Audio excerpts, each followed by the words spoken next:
PM Modi ने Putin को एक गर्मजोशी से गले लगाकर और हाथ मिलाकर स्वागत किया। स्वागत के बाद दोनों नेता प्रधानमंत्री आवास तक एक ही कार में गए, जो सुरक्षा और प्रोटोकॉल के लिहाज से भी असामान्य था। इस कार डिप्लोमेसी ने भी वैश्विक ध्यान आकर्षित किया। इस कदम को पश्चिमी देशों के दबाव और यूक्रेन युद्ध के बावजूद भारत की स्वतंत्र विदेश नीति और रूस के साथ मजबूत दोस्ती के संकेत के रूप में देखा जा रहा है। इस ऐतिहासिक क्षण की तस्वीरें और वीडियो कई समाचार स्रोतों और सोशल मीडिया प्लेटफॉर्म पर व्यापक रूप से उपलब्ध हैं। आप विभिन्न समाचार वेबसाइटों या आधिकारिक सोशल मीडिया हैंडल पर यह दृश्य देख सकते हैं।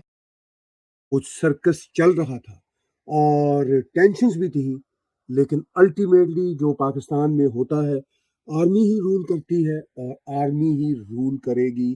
पाकिस्तान का मुकद्दर यही लगता है और पाकिस्तान में बेहतरी आती नजर नहीं आती। भारत 4 साल बाद पहुंचे, उनका बढ़िया स्वागत हुआ।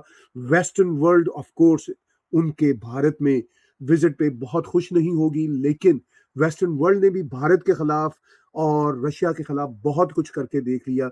वेस्टर्न वर्ल्ड को भी अब नए रास्ते अपनाने होंगे कि क्या वो दुनिया में अपना ही माइट कायम करना चाहते हैं या फिर इस ग्लोबल प्लैनेट पे मिल के चलना चाहते हैं। ये अब रशिया के प्रेसिडेंट पुतिन का भारत में जिस तरह समिट हो रहा है, बिजनेस जो उनके टाइज बढ़ रहे हैं, स्ट्रेटेजिक टाइज बढ़ रहे हैं, इस पे भी ये सवाल उठ रहा है कि प्रेसिडेंट पुतिन का भारत का दौरा कितना इम्पोर्टेंट है।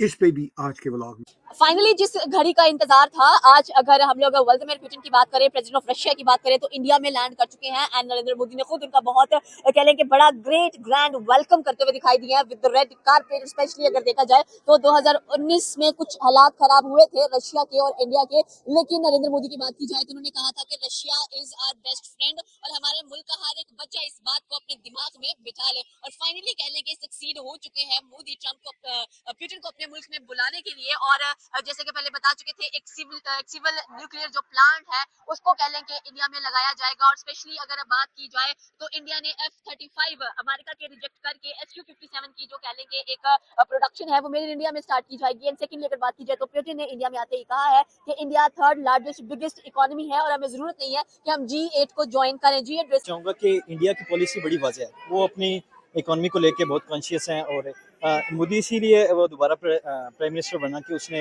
डिजिटल इंडिया का नारा लगाया। एज़ कम्पेयर टू पाकिस्तान यहाँ पे ऐसे हालात नहीं है।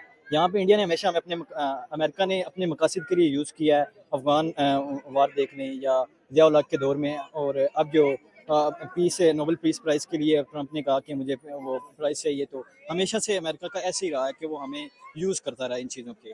तो आई थिंक सो अगर इसमें इस तरह हो जाए कि हम उनसे इक्वल लेवल पे बात करें कि इकोनॉमिक लेवल पे आप हमें फाइनेंस दें या कुछ, वो हमेशा से हमारी एड ही करता है, उसने मदद की है, कभी से फंडिंग की है हमसे अपने काम करवाने की।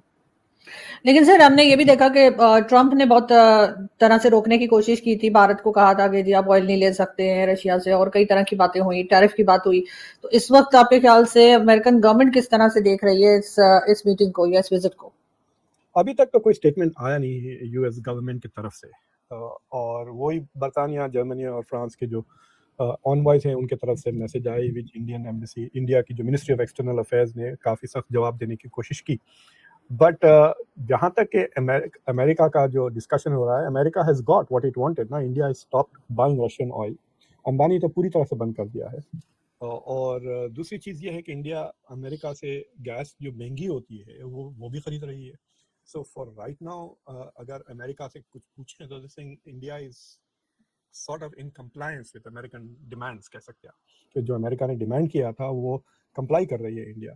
लेकिन अभी जब थर्ड क्वार्टर का जो इंडिया की जो सेकंड क्वार्टर तो बहुत शानदार रहा, एटलीस्ट 8.2% ग्रोथ, लेकिन अक्टूबर नवंबर का जो एक्सपोर्ट्स का डेटा आया that's not very good. Manufacturing का डेटा जो नवंबर का आया है that is also not very good. तो जो मुझे लगता है अक्टूबर नवंबर दिसंबर का डेटा द क्वार्टर में नॉट बी एज स्ट्रॉन्ग, और उसका direct result will be because of Trump के जो 50% जो टैरिफ लगे हुए हैं। और अभी तक तो मतलब डील हुई नहीं है, लेकिन अगर अगले महीने हो जाती है दिसंबर खत्म होने से पहले तो then there might be immediate recovery. उसकी पूरी डिलीवरीज नहीं हुई, फिर S-500 का जिक्र चल रहा है, फिर SU-57, तो काफ़ी मिलिट्री कोलैबोरेशन का जिक्र चल रहा है। और उसको उसको लेकर जो दूसरी चीज़ है, ये जो तेल जो डोनाल्ड ट्रंप ने जो 25% ज़्यादा सैंक्शंस लगाए और जो रशियन ऑयल कंपनीज पे भी सैंक्शंस लगे हैं सेकेंडरी, जिसकी वजह से कह रहे हैं कि इस महीने इंडिया ने तकरीबन कुछ भी तेल नहीं खरीदा। प्लस इंडिया हैज़ इंक्रीज जो लिक्विड पेट्रोलियम गैस है एलपीजी, वो अमेरिका से ज़्यादा खरीद रही है। तो इंडिया ने दो चीज़ें की है, एक कि रशिया से तेल लेना कम कर दिया और अमेरिका से गैस लेना बढ़ा दिया है, to try and bridge the gap. और क्लियरली टू, क्योंकि बायलैटरल ट्रेड एग्रीमेंट अभी अमेरिका के साथ कंप्लीट हुआ ही नहीं, उसके डिस्कशंस चल रहे हैं, पता नहीं क्या हो रहा है। We have not heard anything पिछले 8-10 दिन में। तो उसका भी जिक्र डिस्कशन होगा। पुतिन का जो इंटरव्यू हुआ था इंडिया टुडे के साथ, आपने शायद देखा होगा, तो उसमें पुतिन कह रहे थे कि वी विल फाइंड वेज, 90% हमारा ट्रेड तो मतलब रूपी रूबल में होता है, तो सैंक्शंस का कुछ ज़्यादा असर नहीं होगा। हम उनसे इंडिया से अपना कंपैरिजन करें और अमेरिका को कहें कि हम उनको शट अप कॉल दें। We are not in that state to give no to anybody. हमें कॉम्प्रोमाइज करने पड़ते हैं as a growing nation. But हम कुछ ऐसी खबरें पढ़ लेते हैं, जैसे फिनलैंड पाकिस्तान से चली गई है, उसके बाद आयरलैंड जाने की बात कर रही है, अब्बासीज की अगर बात की जाए वो इंडिया शिफ्ट हो रहे हैं। ये काफी कह लेंगे हमारे लिए एक फिक्र का लम्हा है कि हम इसके बारे में सोचें। नहीं, देखें, हमारी फॉरेन पॉलिसी हमेशा से डायनामिक्स का शिकार रही है। मुख्तलिफ उसको प्रोटोकॉल्स देखने पड़ते हैं इस मामले में। अगर आप देखें फिनलैंड जा रही है, तो ऑन दी अदर हैंड कुछ डेवलपमेंट हो भी रही है। एक पॉजिटिव इमेज आया है वर्ल्ड के ये 6-0 के बाद। तो एक positive image Pakistan positive image no doubt आया है, नजर भी आ रहा है, but the point is that India जो है ना, वो जापान जैसे कुछ अर्सा पहले जापान ने ये चीज़ की थी कि वो अपनी सारी चीज़ें खुद बना रहा था, जैसे चाइना है वो खुद बना रहा है। तो दुनिया में उसी मुल्क ने, उसी कौम ने तरक्की की है जिसने अपने बलबूते पे कुछ किया। जबकि दूसरों को कॉपी करने वाले हमेशा पीछे रहते हैं। कि हमारी इकोनॉमी कहाँ पर है और हम ट्रम्प यहाँ क्यों नहीं विजिट कर रहा, पुतिन क्यों नहीं विजिट कर रहा, हमारे यहाँ मीटिंग्स क्यों नहीं हो रही है। असल में इसमें मसला ये है, कोई एक रोड मैप होना चाहिए इसके लिए। अचानक से विजिट कर भी लें तो कोई ऐसा इन्वेस्ट नहीं करेंगे। इन्वेस्ट नहीं करेंगे। वो आएंगे, अब वो यहाँ टेरर पे बात करेंगे या केपीके में जो हो रहा है, जो उसके साथ अफगान लिंक है, वो उसके ऊपर बात करेंगे। ऐसा इन्वेस्टमेंट पे बात नहीं होगी। अगर हो भी तो ये सैलाब आया, उसके कोई फंडिंग एड वगैरह कर देंगे हमें, तो इससे ज्यादा नहीं वो करेंगे हमारे। मतलब वो हमें समझते हैं कि हम इस काबिल नहीं है कि वो हमारे साथ इन्वेस्टमेंट की बात करें, फैक्ट्रीज लगाने की बात करें। जहाँ पर फैक्ट्रीज लग रही हैं वो सबको नजर आ रहा है। उसके लिए हमें खुद अब स्टेप लेना पड़ेगा, हमें खुद को स्टेबलाइज करना पड़ेगा, हमारी यूथ को और हमारे मीडिया को ये अवेयरनेस कैंपेन चलानी पड़ेंगी कि पहले आप डिजिटल में, या अब जिस तरह वर्ल्ड है चेंजिंग, एआई का दौर है, तो हमें उन चीज़ों को सीखना पड़ेगा। उसके बाद जब हम तो कम से कम 15-20 साल पीछे हैं, उन चीज़ों को सीखेंगे तो उसके बाद वो। यह पहला मौका नहीं है जब पीएम मोदी ने किसी विश्व नेता के लिए प्रोटोकॉल तोड़ा है।